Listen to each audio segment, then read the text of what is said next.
tratar dessa virtude da humildade, especialmente por causa dessa reta que nós estamos aqui de preparação do Advento. O Advento é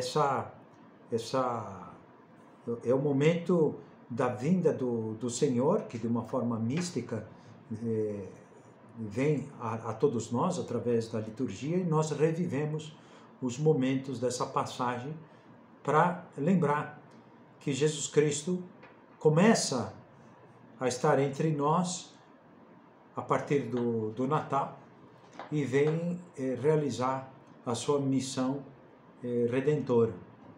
E que recado Cristo nos dá? E esse recado, esse chamado para todos nós, é que um Deus que é todo-poderoso, o Logos, o Criador, no princípio era o Verbo era Deus, e o Verbo se fez carne e habitou entre nós. Nada foi feito sem Ele, e tudo foi feito por Ele. Ele é o Criador de todas as coisas, o Logos. E Ele se fez carne, veio aos seus, e de São João, e os seus não o receberam. Ele era a luz, e depois fala das trevas. E nós temos aqui, nesse princípio, o nascimento de Cristo, que inaugura essa nova fase da vida da humanidade, que nos desperta para a fé, nos desperta para a vida da graça, nos comunica a graça através dessa missão redentora.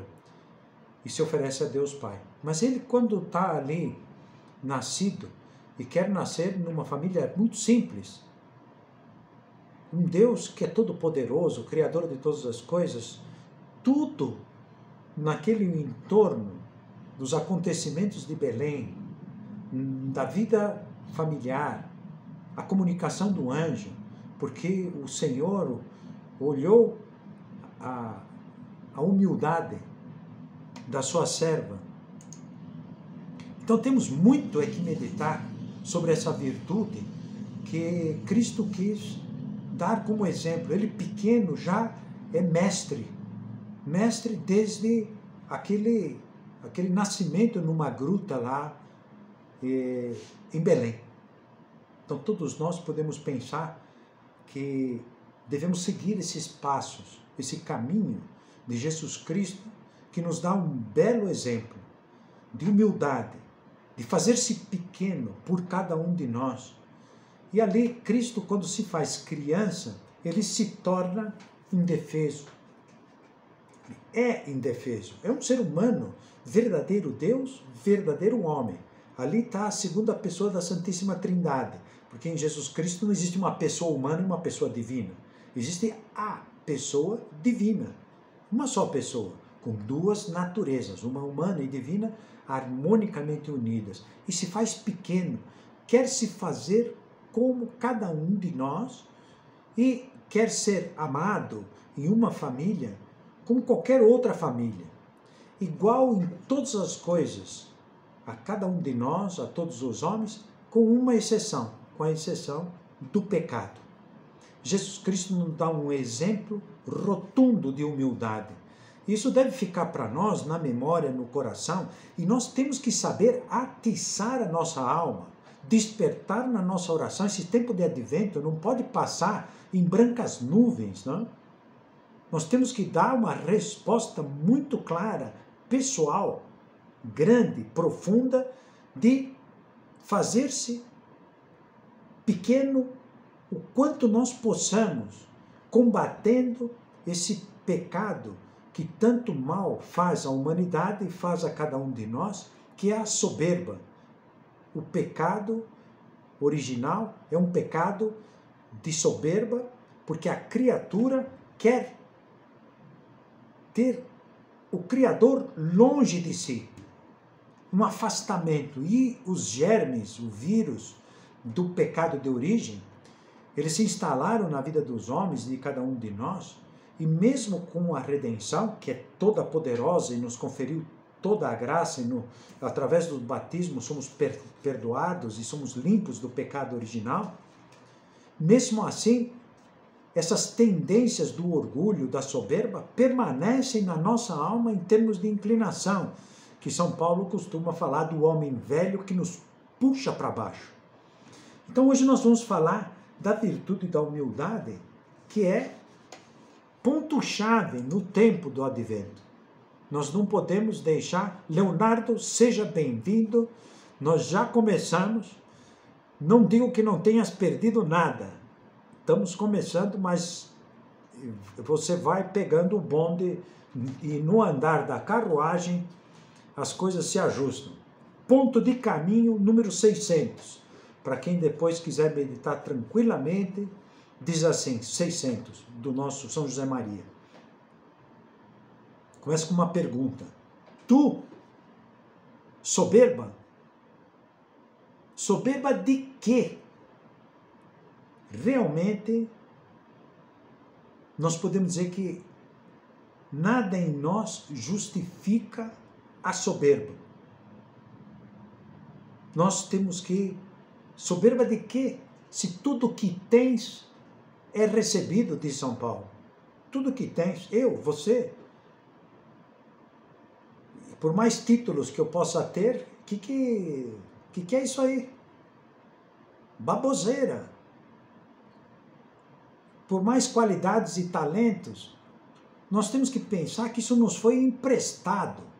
Nós somos administradores desses talentos que são recebidos, dádiva, dom. E quando uma criatura, como cada um de nós, por melhor que seja, é como a visão, vocês que são, também têm a experiência das viagens de avião, quando a gente está se aproximando das cidades, né? Uma cidade super populosa, com edifícios, né? Agora já chegam aos 100 e tantos andares, né? Sei lá, parece que o maior de São Paulo agora construíram faz 2 anos, num bairrozinho mais antigo, eu nasci para o Tatuapé, é o maior lá de cima, tudo igual, não é? Aos olhos de Deus somos nada. Às vezes ficamos nos arvorando a ser alguma coisa, mas de que te glorias se tudo que tens é recebido? E nós teríamos que olhar para Deus e fazer oração pensando nisso. Por que nos aparece esse orgulho? Por que aparece essa soberba, esse inchaço do eu?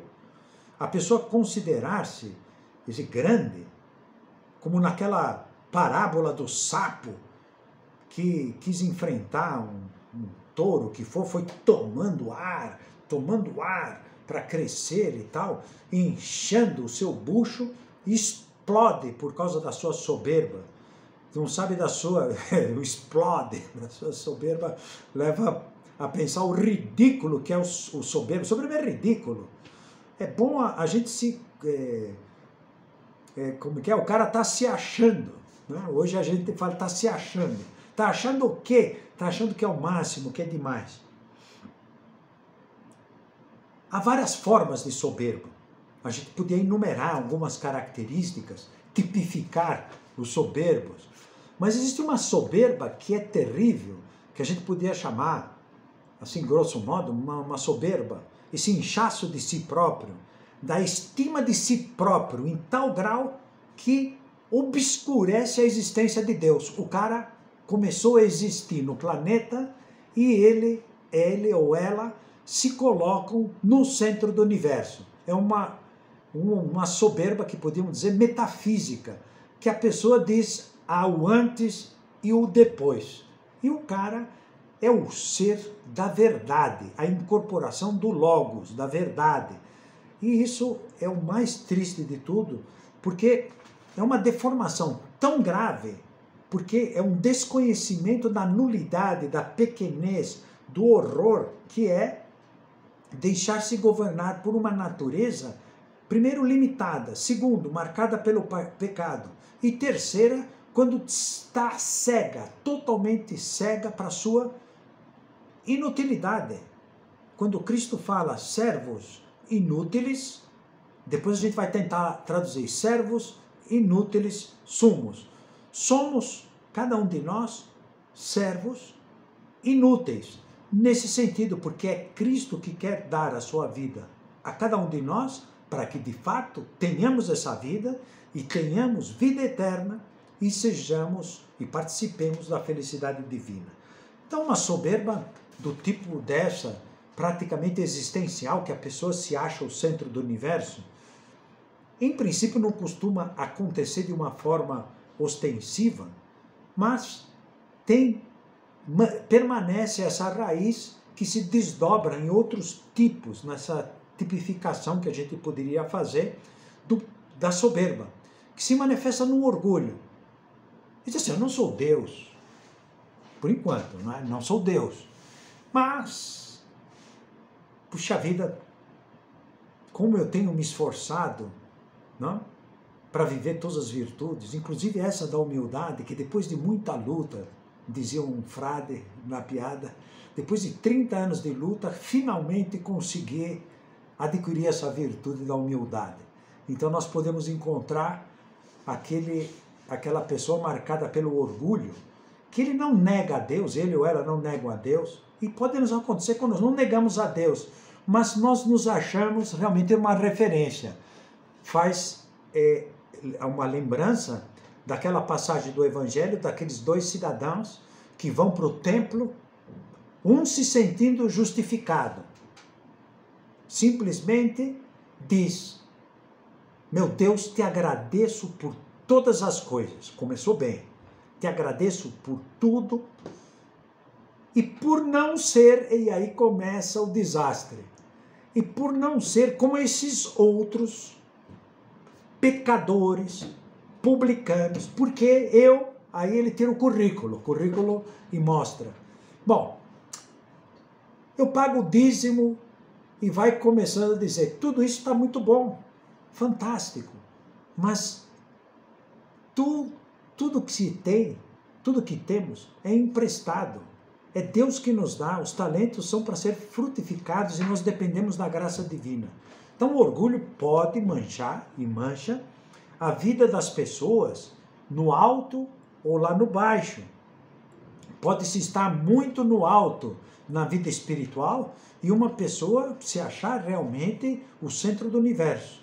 Então temos que combater também esse orgulho que, em princípio, não pretende destronar Deus, porém, de uma forma tácita ou implícita, obscurece a existência de Deus e de que tudo aquilo são coisas recebidas. Tudo que temos de qualidades, a nossa vida, não? Tudo isso deve ser dado como talento e desenvolvido, frutificado ao longo da nossa vida. Uma outra maneira também de se apresentar o orgulho, vocês desculpem a tipificação, vai ter mais essa e uma outra, é a jactância. Aquela pessoa que tudo que fala com perfeição. Sim, sempre tem a última palavra. Mas a última palavra tem que ser a nossa. A pessoa explica, às vezes é um especialista que está explicando um assunto, aí vem a pessoa, mas acontece tal coisa, é a última palavra. É uma pessoa que pretende, em todas as coisas, retificar, pontuar, dizer, classificar. É uma espécie de corretor ortográfico permanente na vida das pessoas. Imagina essa pessoa na vida do lar, no seu relacionamento com a esposa. Mas isso vai destruir o casamento. Uma pessoa tem que saber servir. O exemplo de Cristo, quando inaugurou a sua vida na Terra, nos mostra que veio para servir e não para ser servido. Uma atitude de humildade, de serviço, de estar todo o tempo, e aquele exemplo que dá Cristo depois já, na iminência da paixão, quando lava os pés dos apóstolos, me chamais Rabi e Mestre, pois sim, eu sou, ele não nega. Humildade é a verdade, sim, eu sou, Rabi e Mestre. E por isso, se eu, sendo Rabi e Mestre, estou lavando os pés de cada um de vocês, deveis fazer isso uns aos outros, com muito mais exigência, com muito mais necessidade, temos que servir os outros. E aí entra a dificuldade do orgulho, da jactância. E uma última, ainda que a variação e a tipificação podia se prolongar, falamos do pecado capital também da vaidade, em que o vaidoso monitora sempre a sua simpatia do seu público, do público que está agradando, quantos likes está tendo na mídia, quer dizer, quanto está sendo receptivo. Então tem muito em conta o seu prestígio. E aí, o padrão do vaidoso, da pessoa que se deixa por essa modalidade da soberba, se deixa levar pela repercussão externa.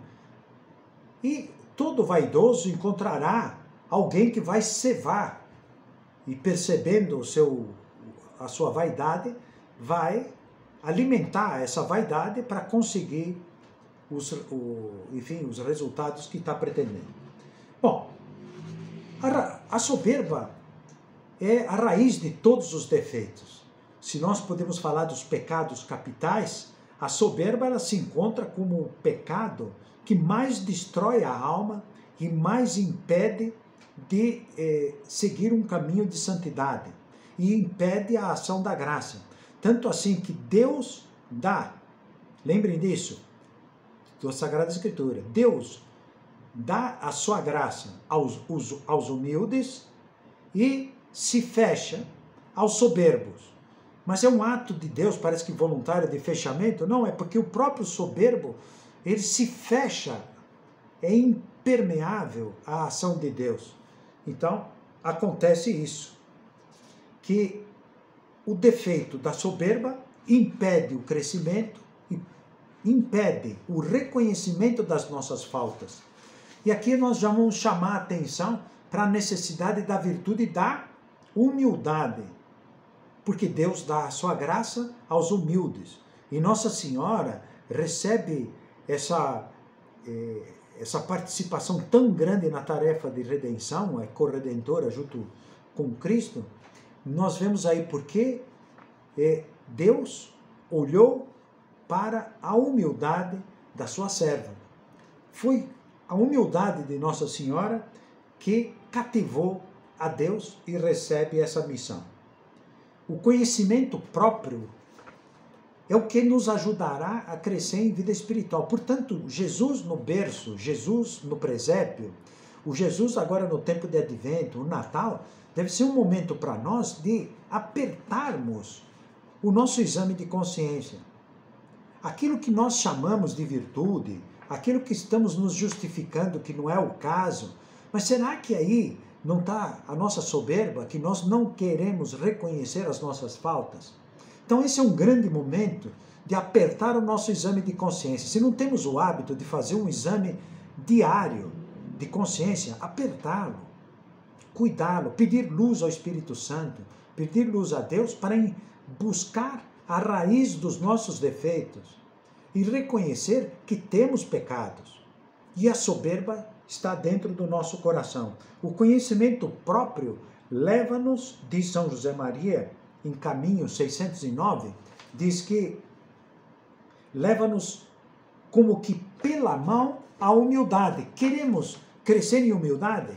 Vamos começar com o nosso exame de consciência, no nosso final do dia, ainda quando estamos mais lúcidos, não deixar para a hora que está já deitado, procurar fazer um exame de consciência claro e chamar o pão, queijo. Se tivermos uma justificativa muito boa para dizer que não é o meu caso, eu acho que não foi assim, não usa a justificativa. As justificativas são daquelas pessoas soberbas, orgulhosas, cheias de si próprio.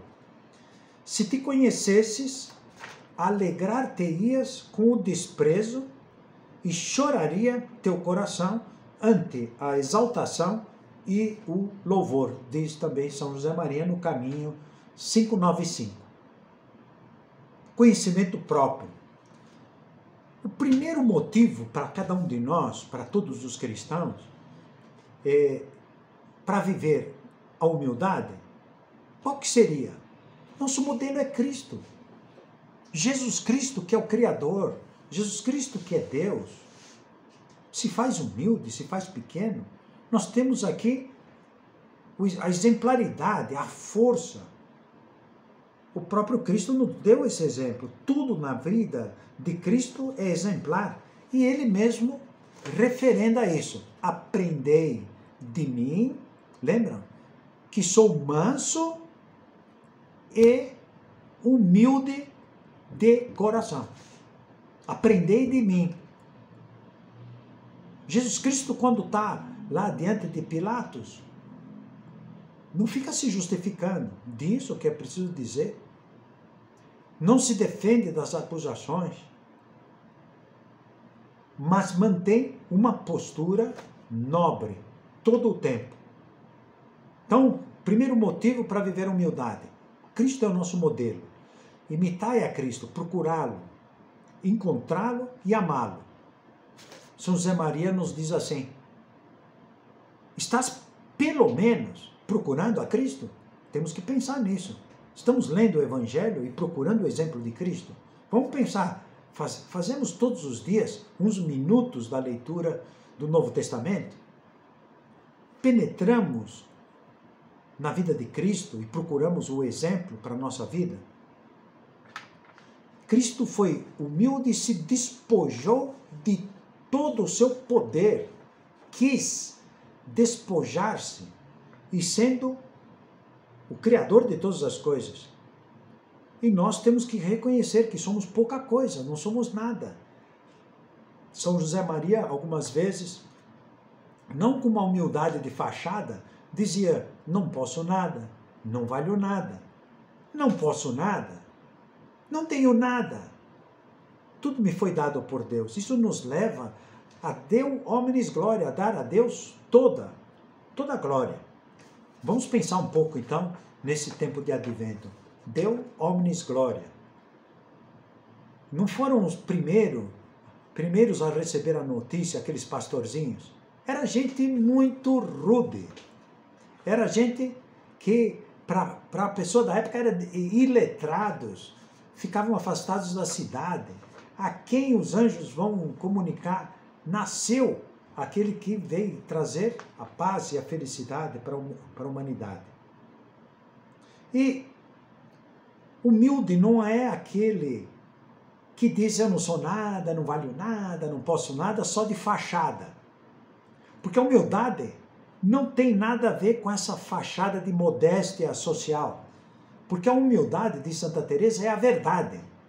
Andar na verdade. Então, é perfeitamente compatível reconhecer que nós temos valores e qualidades, mas que elas nos foram dadas e que não foram nossas, é Deus que nos dá. Então, reconhecer que aquilo que há de virtudes em nós, ou de qualidades, nos foram dadas por Deus. E se lutamos, foi por causa da ajuda da graça. Então, não é falta de humildade, diz São José Maria, conheceres o progresso da tua alma. Quando nós reconhecemos progressos na nossa alma, puxa, eu estou melhorando no aproveitamento do tempo, estou melhorando agora na preparação da Santa Missa e na recepção da Eucaristia e fazendo melhor as minhas confissões sacramentais. Assim podes agradecê-lo a Deus, mas não esqueças que és um pobrezinho, que veste um bom terno emprestado. Caminho 608. Então a humildade não se confunde com esse verniz artificial, assim, dourado, que a pessoa coloca de modéstia. Aquela pessoa que não manifesta por educação, por respeito aos outros, mas não está imune de estar impregnada por esse defeito tão grave. E algumas pessoas disseram que a humildade é uma virtude humilhada, e como se fosse assim, pouca porcaria. E não é um sinônimo humildade e timidez, uma coisa igual a outra. A pessoa humilde fala claramente, fala das suas qualidades, fala dos seus defeitos, das suas qualidades, mas sabe perfeitamente aquilo que reconhece o que Deus está fazendo de obra boa em si. Dizei uma só palavra e minha alma será salva. Ele diz assim, Senhor, eu não sou digno de que entreis, o centurião, não sou digno de que entreis em minha morada, mas dizei uma palavra e serei salvo. Mas dizei uma só palavra.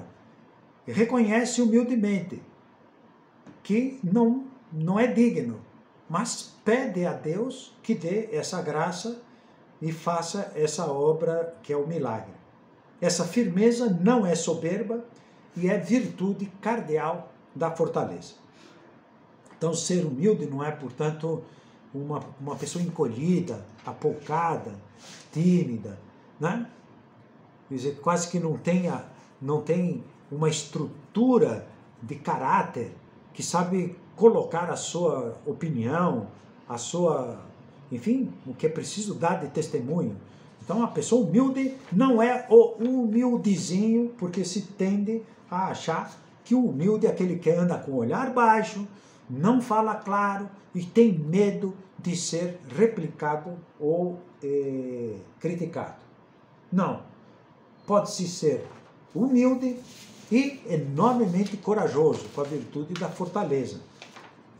Bom, então nós temos que buscar, alimentar e crescer na virtude da humildade. Não há nenhuma virtude que o seja, isso diz Cervantes no Dom Quixote. Não há nenhuma virtude que assim o seja, que não tenha como fundamento, como base, a humildade. Aquela fortaleza que aparenta uma pessoa, mas está motivada pelo orgulho, então isso não é verdadeira virtude.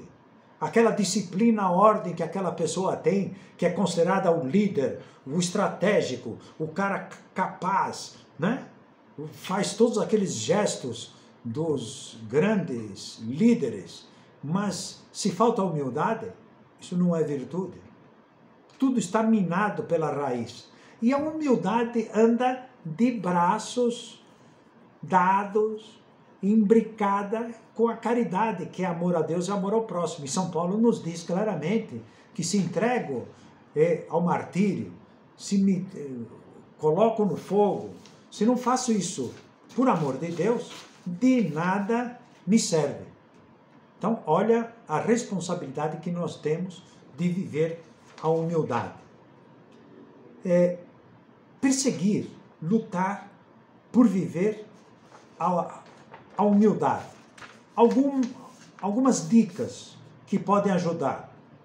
Primeiro, não és humilde quando te humilhas, diz o nosso Padre em Caminho, o ponto 594. Não és humilde quando te humilhas, fica de cabeça baixa. Mas quando te humilham e o aceitas por Cristo, aqui está um motivo sobrenatural. Por amor a Deus, por amor a Cristo. Nós podemos ter dentro do nosso coração, dentro da nossa alma, toda vez que nos sentimos assim, não reconhecidos, humilhados, fazer esse ato de amor e teremos aí um critério que podemos dizer infalível para distinguir a humildade dessa ficção, dessa caricatura que é a representação social da pessoa modesta, humilde e assim por diante. Outra característica, o humilde não se considera humilde. Sempre vê que está o homem velho rondando e atrapalhando e como que fragilizando a nossa retidão de intenção. Às vezes nos colocamos como o centro do universo, como ser o autor das boas obras. São José Maria costuma dizer que a soberba, ela é um roubo sacrílego.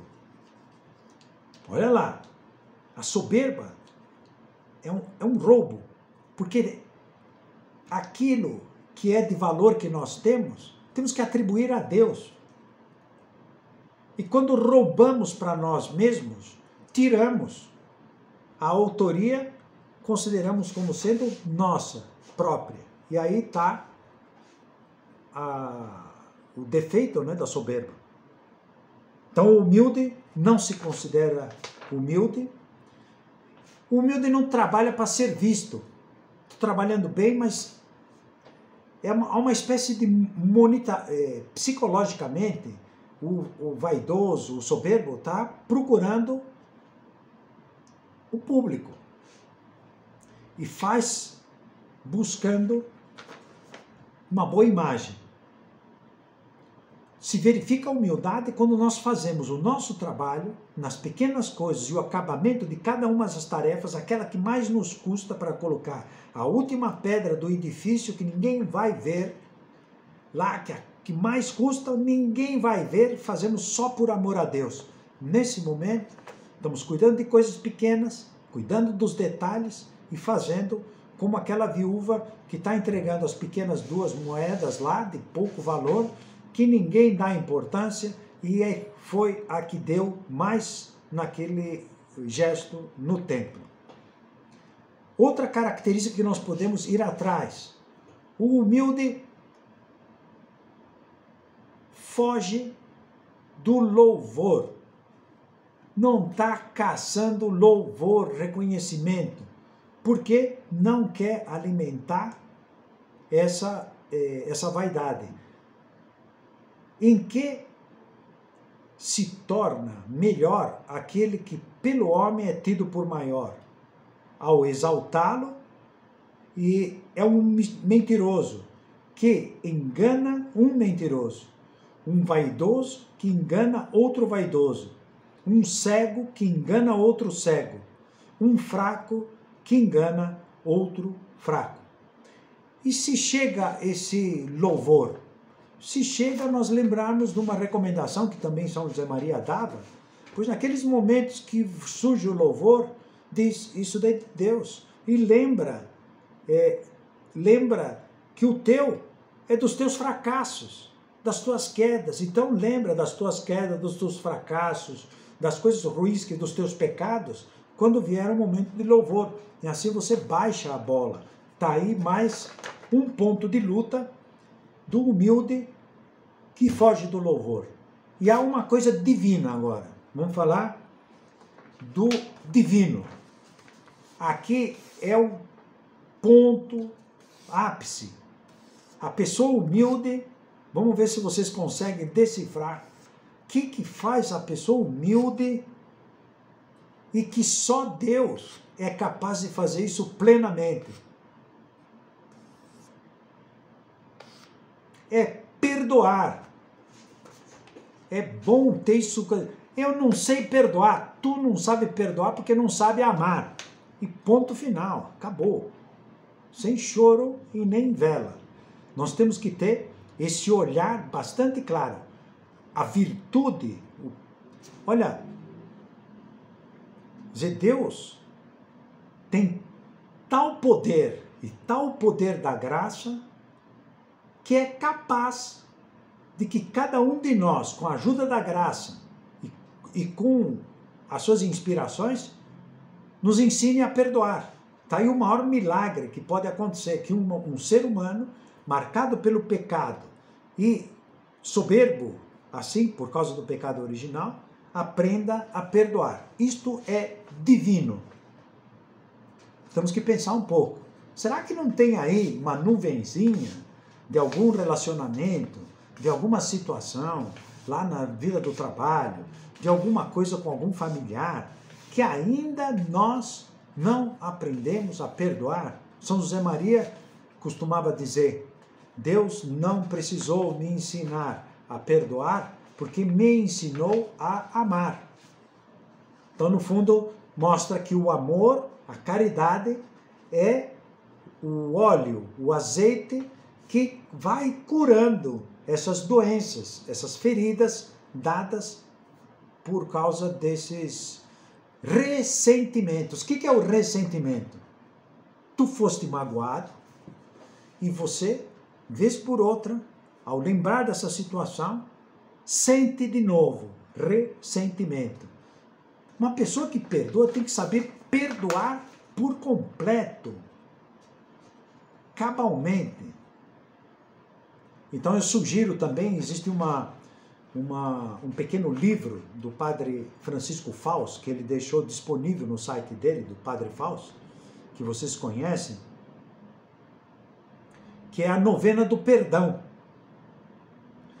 Dá uns trechinhos de textos para meditação e depois a gente pedir se a gente se vê com algum aspecto que parece que o ressentimento não passa e que é preciso, porque há maldades que são maldades metafísicas, né?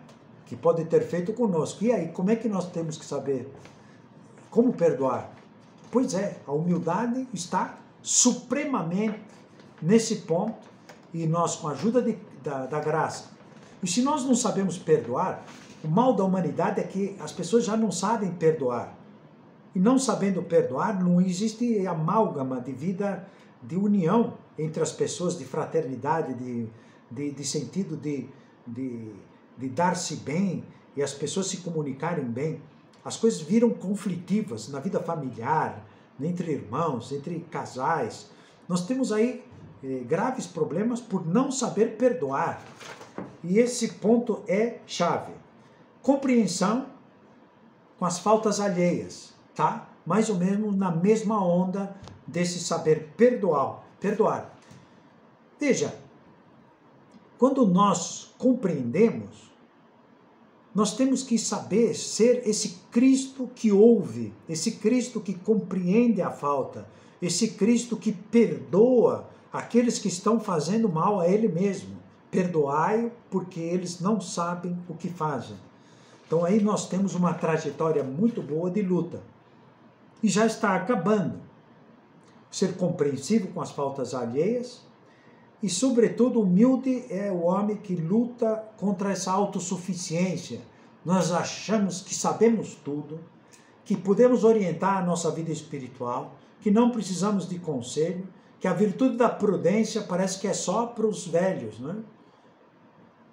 E, olha, a virtude da prudência, diz lá na Sagrada Escritura, diz adquirir a prudência, a sabedoria dos mais velhos, sendo muito jovem, porque cumprir os teus preceitos, os teus mandamentos.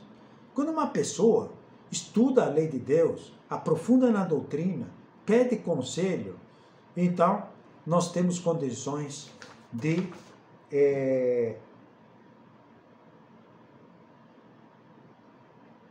sair dessa condição de autossuficiência. Então, pedir conselho, buscar a direção espiritual. Pessoas que já têm uma caminhada mais longa, mais profunda que a nossa. E, por fim, Deus faria grandes coisas se... Isso é um ditado, né? Deus faria grandes coisas com os homens se eles não se julgassem tão grandes como pensam. Esse é o grande problema. Então temos que nos fazer pequenos. E ao fazermos pequenos, não porque nos fazemos ficticiamente, porque somos de fato. Andar na verdade, somos criaturas marcadas pelo pecado. Ponto de caminho a gente termina. Que a humildade é condição de eficácia na vida espiritual, no apostolado, na vida familiar, em toda parte. Diz assim: bem podias repelir esses pensamentos de orgulho. Afinal, és como o pincel nas mãos do artista. E nada mais. Diz-me, para que serve um pincel se não deixa trabalhar o pintor? E também no outro ponto de caminho, nosso padre fala, ninguém constrói um busto, um monumento para os pincéis de um bom artista. E nós somos instrumentos de Deus. E para ser um bom instrumento de Deus, temos que ser muito humildes. E Deus fará coisas muitíssimo grandes, e não tiramos nada disso, porque sabemos que essa é a grande verdade. Deus quer fazer coisas até maiores do que Ele fez, do que Jesus Cristo fez, se nós sabemos ser humildes, se vamos pela senda da imitação de Cristo, que pediu para cada um de nós que o imitássemos para sermos mansos e humildes de coração. Muito bem, gente, nós temos aqui, pelo que me diz o Google, 13 minutos para que a chamada termine. Não sei porquê, foi bastante longo, né? 40 minutos, vocês desculpem, passei do horário. Tem um bate-papozinho aí, se vocês quiserem aproveitar. Comentários, dúvidas, chateações, sugestões, etc. Eduardo, fala alguma coisa.